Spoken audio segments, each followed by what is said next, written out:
Welcome to Combat Network. Let's jump straight into it. UFC 312 might have wrapped up, but the dust is far from settling. One fighter, Dricus du Plessis, commonly known as DDP, just pulled off a dominant performance against Sean Strickland, leaving fans and pundits with more questions than answers. Was it just Strickland having an off night? Or is DDP truly the next unstoppable force at middleweight? And what about those rumors swirling around staph infections, secret injuries, and even the UFC's controversial plan to bring social media influencers into press conferences? Buckle up. This story goes deeper than one lopsided fight. From the opening bell, it became obvious that Strickland just didn't have his usual spark. He tried to press forward like he always does, but he never found his rhythm. DDP, on the other hand, mixed his strikes to the body and head, stayed light on his feet, and stuffed any attempts Strickland made to change the pace. By the end of each round, the judges' scorecards weren't in doubt. DDP had practically run away with the fight, but something else stole attention. Rumors started circling that Strickland might have been dealing with a staph infection or some undisclosed health issue. Fans noticed he looked sluggish, and even Joe Rogan would later comment that Strickland didn't look like the normal Strickland. Whether or not that's true remains to be seen, but one fact was undeniable. DDP controlled the action so completely that many started calling for him to face tougher competition, perhaps even Khamzat Chimaev. At the same time, a different conversation took shape online. Some fans complained that the fight was boring AF, as Rampage Jackson allegedly put it. Others argued that it was a technical masterclass, a sign that DDP had leveled up and was now prepared to take on the best of the division. Whatever side you're on, it's clear DDP's future just got a lot more interesting. Joe Rogan, in his signature style, couldn't hide his surprise at how one-sided the fight turned out. He praised DDP's blend of power and technique, but kept coming back to the question of what happened to Strickland. Henry Cejudo took it even further, claiming on social media that DDP was top 5 pound for pound in the world. A statement that left many fans shocked and some outright furious. Bilal Muhammad chimed in with his typical candor, calling Strickland trash and suggesting he could become a double champion without much difficulty. Ali Abdelaziz, manager to countless UFC stars, noted that DDP poses one of the hardest styles to face in the UFC. He's big for 185 pounds, he adapts quickly, and his aggression can catch fighters off guard. It's an opinion that lines up with Rogan's talk of DDP being a tough puzzle, the prevailing sentiment. This was no fluke. DDP might be in the process of breaking through as a genuine superstar. With Sean Strickland effectively out of the immediate title picture, all eyes now turn to who DDP might face next. Khamzat Chimaev is the name on everyone's lips, mostly because he's a monster in the grappling department and has already been on a tear through multiple weight classes. If DDP can neutralize Chimaev the way he did Strickland, it won't just be impressive, it'll signal that he's ready for a title shot. Others speculate that a move to light heavyweight might be on DDP's horizon, especially if matchmakers can lure Alex Pereira into a bout at 205. Given Pereira's ferocious power and DDP's ever-improving overall game, that fight alone could headline a major pay-per-view.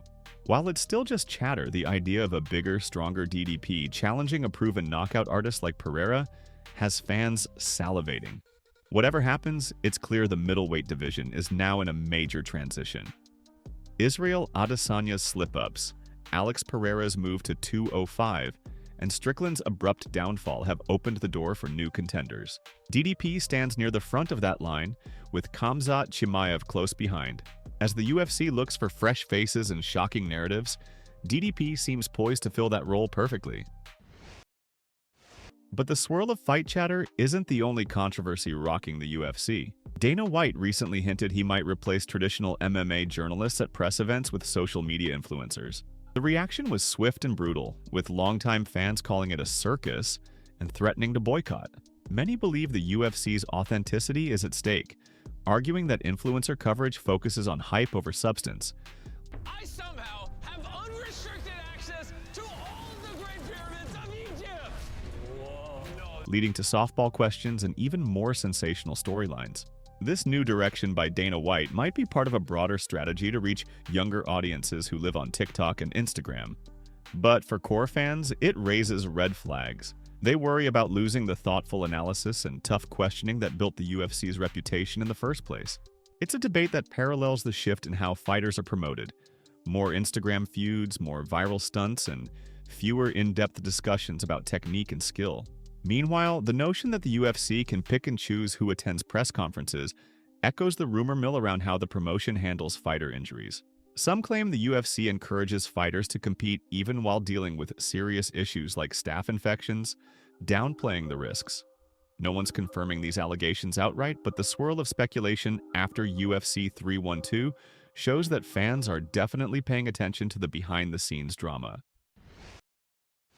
All these controversies frame the question of whether DDP truly deserves the hype. Is he a world beater who just dismantled Strickland at his peak, or did he capitalize on a compromised opponent? Critics argue that Strickland has always had a predictable style. Walk forward, apply pressure, wear you down, and that DDP simply found the blueprint to exploit those weaknesses. Others remind us that DDP hasn't yet faced the division's best wrestlers. Grappling savants like Khamzat or even Marvin Vettori could present an entirely different challenge. Still, you can't deny what DDP accomplished in that cage. A clean, methodical dismantling of a fighter known for his grit. And now, with Henry Cejudo's seal of approval, fans are torn between praising DDP's swift rise and questioning whether the hype machine is going overboard. Only time, and the next big matchup, will tell us if DDP is the real deal. If there's one thing the UFC community isn't short on, it's opinions. Some fans see DDP as the perfect storm. Big, fast, aggressive, and improving with each fight. They believe he could easily dethrone any middleweight champion the UFC throws at him. Others remain skeptical, saying that one dominant performance doesn't override questions about his ground game. Could he handle Khamzat's unstoppable takedowns, or a lightning-fast striker like Adesanya on a good day? Then there's the other swirling debate, the UFC's future with influencer culture creeping in. In comment sections across social media, outraged posts threaten to abandon the UFC if Dana White persists in handing press credentials to celebrity streamers and content creators. Some fans recalled that the promotion made its name by proving it was the toughest, realest form of combat sports. Diluting that with gimmicks, they argue, cheapens the entire brand. Still, the younger demographic might love the pivot toward influencer-friendly coverage, seeing it as a chance to shake up stale press events. Love it or hate it, the friction between longtime loyalists and the new wave of fans is reaching a boiling point. Now we come back to Strickland's performance. Rumors of a staph infection might never be confirmed, but they cast a shadow over an otherwise conclusive victory for DDP. Was Strickland truly compromised? Or was he simply bested by a superior fighter that night?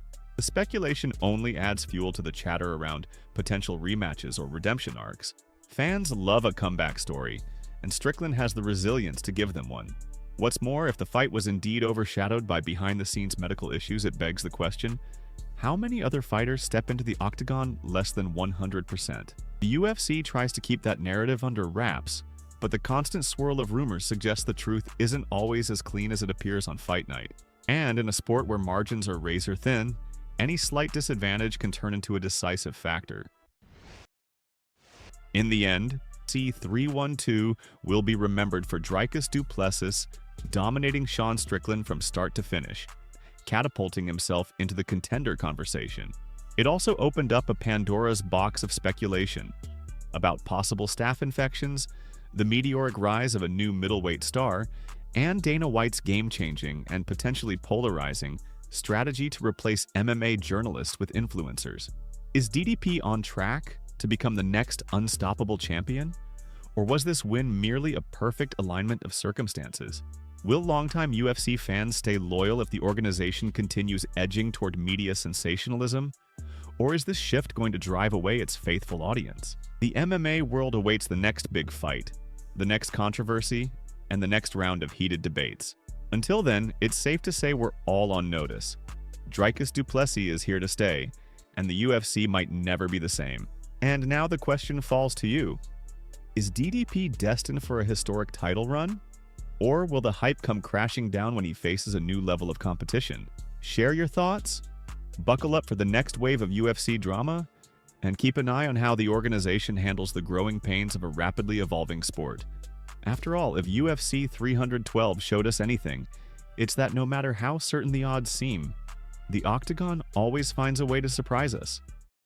Until next time, keep your guard up, stay curious, and prepare for whatever surprises the MMA world throws our way.